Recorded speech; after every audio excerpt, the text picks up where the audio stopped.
என் தங்கப்பிள்ளையே, நேற்றிரவு உன்னுடைய இல்லத்திற்கு வெளியே நான் சொல்கின்ற ஒரு சக்தி நடமாடிக் கொண்டிருந்தது.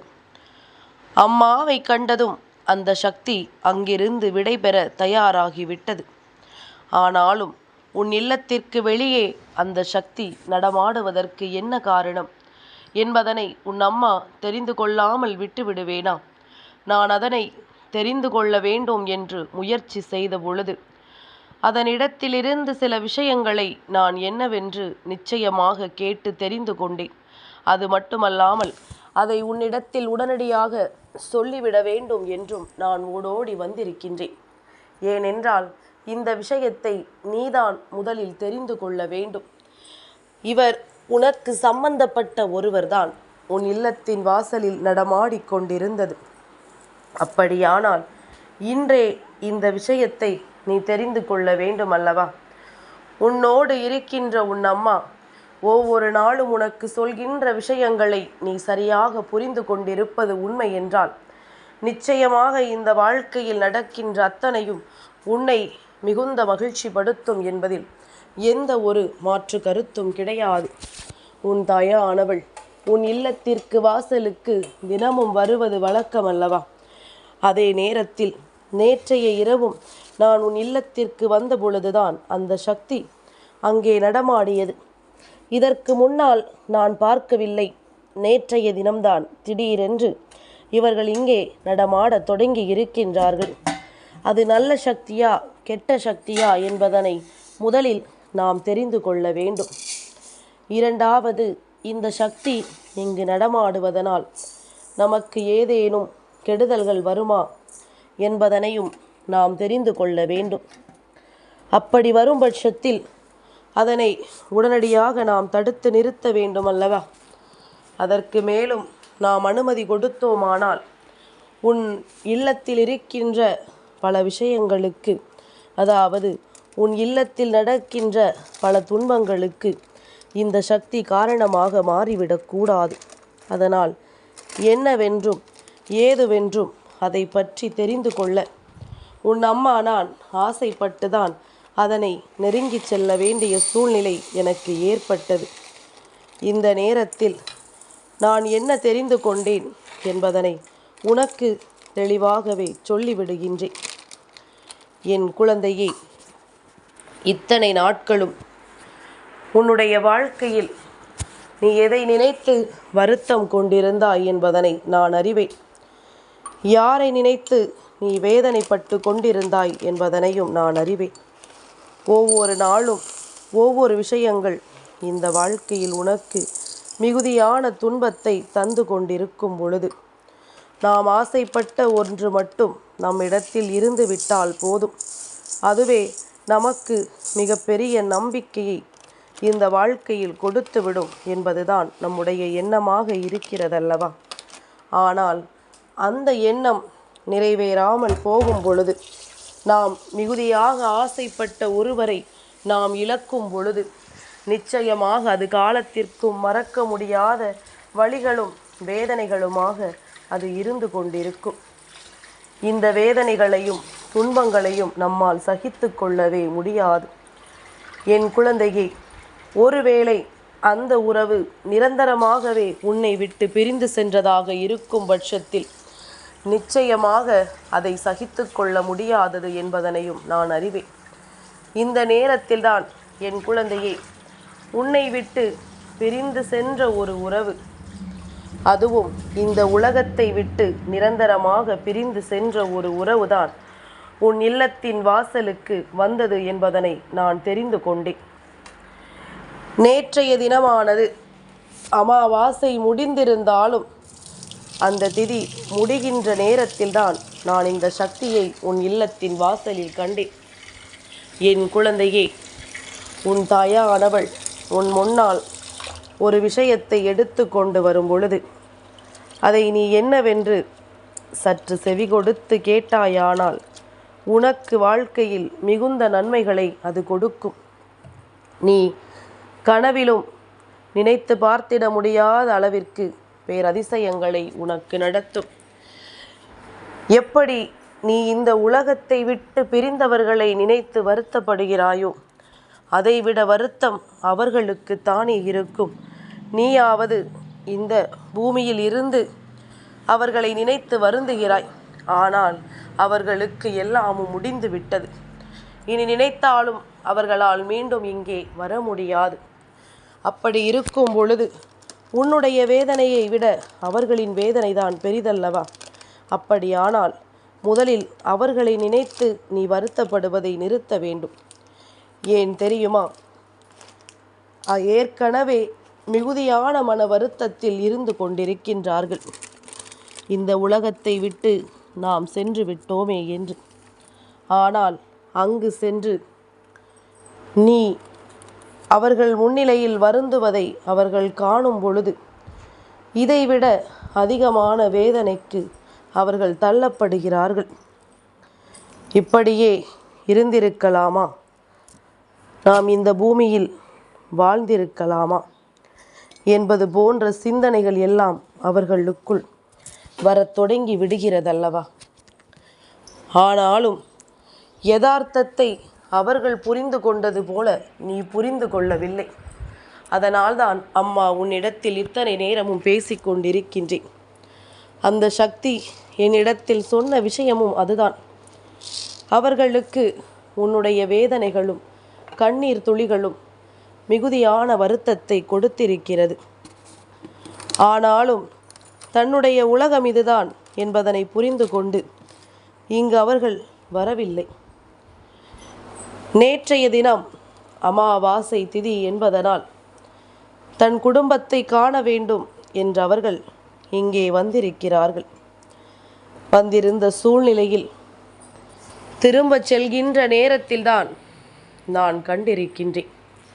அப்பொழுதும் அவர்கள் என்னிடத்தில் சொன்ன விஷயம் என்னவென்று நான் உனக்கு சொல்கின்றேன். உன்னை பற்றி அவர்கள் என்னவெல்லாம் யோசித்திருக்கிறார்கள், எதற்காக அவர்கள் அங்கே நின்று கொண்டு உன் இல்லத்தையே பார்த்து கொண்டிருந்தார்கள் என்பதனையும் நீ தெரிந்து கொள்ள வேண்டுமல்லவா? அது உன்னை பிரிந்து செல்ல மனமில்லாமல் அவர்கள் அங்கு நிற்கவில்லை. உன்னுடைய குடும்பத்தில் இருக்கின்ற சில விஷயங்கள் உன் இல்லத்திற்கு வந்து செல்லும் பொழுது அவர்களின் மனதை பாதித்திருக்கிறது. அவர்கள் நாம் இங்கே சென்று விட்டாலும் கூட இவர்கள் சந்தோஷமான வாழ்க்கையை வாழ்ந்திருக்க வேண்டும் அல்லவா? ஒரு குடும்பத்தில் எல்லோருமே கடைசி வரையிலும் இப்படியே இருப்பார்கள் என்று சொல்லிவிட முடியாது. பிறப்பு போல இறப்பும் அனைவருக்கும் உண்டு. அதனால் ஒருவர் சென்று விட்டால் ஒட்டு மொத்தமாக அத்தனையுமே இடிந்து விட்டதாக இவர்கள் இருந்தது உண்மை. ஆனால் நாட்கள் செல்ல செல்ல இவர்கள் எந்த விஷயத்திலுமே அடியெடுத்து வைக்காமல், எந்த விஷயத்திலுமே வாழ்க்கையை முன்னெடுத்து செல்லாமல் அப்படியே முடங்கி இருப்பதற்கு என்ன காரணம்? நான் இருக்கும் பொழுது எப்படி இருந்ததோ அதைவிட மோசமான நிலையில் குடும்பம் இருக்கிறதே என்று நினைத்துதான் அது வருத்தப்பட்டு பார்க்கின்றது. குடும்பத்தில் இருக்கின்ற ஒவ்வொருவரினுடைய மனநிலையையும் பார்த்துவிட்டு அந்த ஆத்மா வேதனைப்பட்டு நின்றிருந்தது. குடும்பத்தில் ஒற்றுமை இல்லை, சண்டைகளும் சச்சரவுகளும் அங்கு அதிகமாக இருக்கின்றது. இப்படியெல்லாம் இருக்கும் பொழுது அந்த இல்லத்தில் தெய்வத்தை வணங்கினாலும் சரி, முன்னோர்களை வணங்கினாலும் சரி, யாரை வணங்கினாலுமே அங்கு எந்த பலன்களும் கிடைக்காது என்பதுதான் உண்மை. அது உன் இல்லத்தை தேடி வருகின்றவர்களை நீ அவமானப்படுத்துவதற்கு சமம் அல்லவா? எவ்வளவோ பிரச்சனைகளும் கஷ்டங்களும் வேதனைகளும் இருந்திருந்தாலும் இவர்கள் வருகின்ற அந்த நாட்களில் அதை காண்பித்திருக்க கூடாது. அது மட்டுமல்லாமல் தேவையில்லாத விஷயங்களை பற்றியும் பேசி இருக்கக்கூடாது. ஆனால் இவர்களுக்குள் இது போன்ற எண்ணங்கள் தோன்றியதோடு மட்டுமல்லாமல் அத்தனை விஷயங்களும் நினைத்து நினைத்து இவர்கள் வேதனைப்படுகின்ற அளவில் இருந்திருக்கிறது. அதனால்தான் செல்லும் பொழுது இனிமேல் நாம் இங்கு வரக்கூடாது என்கின்ற எண்ணத்தோடு தான் அவர்கள் உன் இல்லத்தை பார்த்து கொண்டிருந்தார்கள். ஆனால் உன் அம்மா, நான் அவர்களிடத்தில் ஒரு சில விஷயங்களை பேசி இருக்கின்றேன். அடுத்த அமாவாசைக்கு இங்கு வரும் பொழுது இந்த குடும்பத்தின் நிலை நிச்சயமாக மாற்றம் காணும். வருத்தப்படாமல் சென்று வா என்று நான் அந்த ஆத்மாவிற்கு ஆறுதலை கொடுத்திருக்கின்றேன். உன் குடும்பத்தை காக்க வேண்டியது என்னுடைய கடமை. இன்றிருக்கின்ற இந்த சூழ்நிலையை மாற்ற வேண்டியது என்னுடைய பொறுப்பு. அதிலிருந்து நான் தவற மாட்டேன் என்று சொல்லி அந்த ஆத்மாவிற்கு மிகுந்த மன ஆறுதலை நான் கொடுத்திருக்கின்றேன். அதனால் நடக்கப் போகின்ற விஷயங்களை எல்லாம் நினைத்து வருத்தப்பட்டும் வேதனைப்பட்டும் கொண்டிருக்காமல், என்ன நடக்கிறது ஏது நடக்கிறது என்பதனை புரிதலில் கொண்டு அதனை சரியாக பின்பற்றும் பட்சத்தில் அத்தனை விஷயங்களுமே உனக்கு மிகப்பெரிய நன்மையை கொடுக்கும் என்பதனை நீ மறந்து விடாதே. நான் இருந்து உனக்கு என்ன கொடுத்தாலும் அதை எல்லாம் உணர்ந்து நீ உனக்கானதாக பெற்றுக்கொள்ள வேண்டும் என்பதனை மறந்து விடாதே. வருகின்ற விஷயங்கள் எல்லாமும் நிச்சயமாக இனி உனக்கு நல்லதாக நடக்க வேண்டும். இந்த ஆத்மா மனவேதனையோடு செல்கிறதை பார்க்க முடியாமல் உன் அம்மா அதற்கு மனதைரியத்தை கொடுத்து அனுப்பி இருக்கின்றேன். இனி அவர்கள் இங்கு வருகின்ற சூழ்நிலையில் இது போன்ற நிலை இருக்காமல் பார்த்து கொள்ள வேண்டும். இது போன்ற ஒரு சூழ்நிலை உருவாகாமல் தடுத்து நிறுத்த வேண்டும். இல்லை என்றால் மேலும் மேலும் பல துன்பங்களை இவர்கள் சந்தித்து கொண்டிருப்பார்கள் என்பதில் எந்த ஒரு மாற்று கருத்தும் கிடையாது.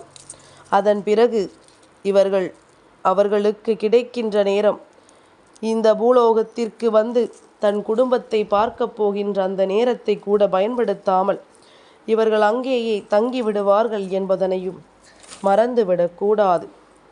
உண்மையில் அவர்களின் இழப்பு மிக பெரிய கஷ்டத்தை உனக்கு கொடுத்தது உண்மை என்றால், உன் குடும்பத்தில் இருக்கின்ற அத்தனை பேரும் அவர்களை மனமகிழ்ச்சி படுத்த வேண்டும் என்றால், குடும்பம் ஒற்றுமையோடும் எல்லா நிலைகளில் முன்னோற்றத்தோடும் இருக்க வேண்டும். அப்படி இருந்து விட்டால் மட்டுமே வாழ்க்கை அத்தனை நன்மைகளையும் கொண்டு வந்து கொடுக்கும் என்பதனை மறந்துவிடக்கூடாது. நான் இருந்து நடத்துவதும் நான் இருந்து கொடுப்பதும் உன்னுடைய வெற்றியை நிச்சயமாக என்றும் என்றென்றும் உனக்கு உறுதி செய்யட்டும். எப்பொழுதும் போல நீ நினைத்ததை விட மிகப்பெரிய சந்தோஷம் உன்னை தொடர்ந்து வரட்டும் என்பதனை நீ புரிந்து கொண்டாலே போதும். எதிர்வரக்கூடிய நாட்களில் உனக்கு நல்லதை நடத்தி கொடுக்க இந்த தாயானவள் நான் முன் வந்திடுவேன். அதனை பெறுவதற்கு நீயும் முன் வந்து விட்டால் போதும். உன்னுடைய முயற்சிகள் சரியாக இருந்து விட்டால் அடுத்த முறை இந்த ஆத்மா வருகின்ற நேரம் அது மிகப்பெரிய சந்தோஷத்தோடு எங்கிருந்து செல்லும் என்பதனை நீ மறக்காதே. காலத்தினுடைய கட்டாயம் அவர்கள் இங்கிருந்து செல்ல வேண்டியதல்லவா? இனி நடக்காத ஒரு விஷயம், மீண்டும் அவர்கள் இங்கே இருப்பது, உன்னோடு வாழ்வது என்பது. ஆனால் நீ நினைத்தால் அவர்கள் இருக்கின்ற இடத்தில் அவர்களை சந்தோஷமாக வைத்திருக்க முடியும். அதைத்தான் உன் அம்மா சொல்லிக் கொண்டிருக்கின்றேன். அந்த ஆத்மா வருத்தத்தோடு செல்லாமல் ஒரு நம்பிக்கையோடு சென்றிருக்கின்றது இந்த அம்மாவினுடைய வார்த்தைகளை கேட்ட பிறகு. அதனால் இதை சரியாக்க வேண்டியதோ அல்லது விட்டுவிட வேண்டியதோ உன்னுடைய கைகளில் தான் இருக்கின்றது. இவர்களை சந்தோஷப்படுத்த முடியும் உன்னால் என்கின்ற நம்பிக்கை எனக்குள் நிச்சயமாக இருக்கின்றது. இதையெல்லாம் உணர்ந்து கொண்டால் உனக்கு இந்த வாழ்க்கை நிச்சயமாக பேரதிசயங்களை நடத்தும். அவர்களின் அன்பாலும் அருளாலும் உனக்கு அத்தனை நன்மைகளையும் இந்த வாழ்க்கை கொடுக்கும் என்பதனை நீ மறந்து விடாதே. எப்பொழுதும் தாயானவளின் வார்த்தைகளுக்கு மதிப்பு கொடுக்கின்ற என் பிள்ளை, இன்றும் அந்த மதிப்பை கொடுப்பாய் என்று நான் நம்புகின்றேன். என் தங்கப்பிள்ளைக்கு இந்த வராகி அம்மாவினுடைய ஆசீர்வாதங்கள் எப்பொழுதும் உண்டு.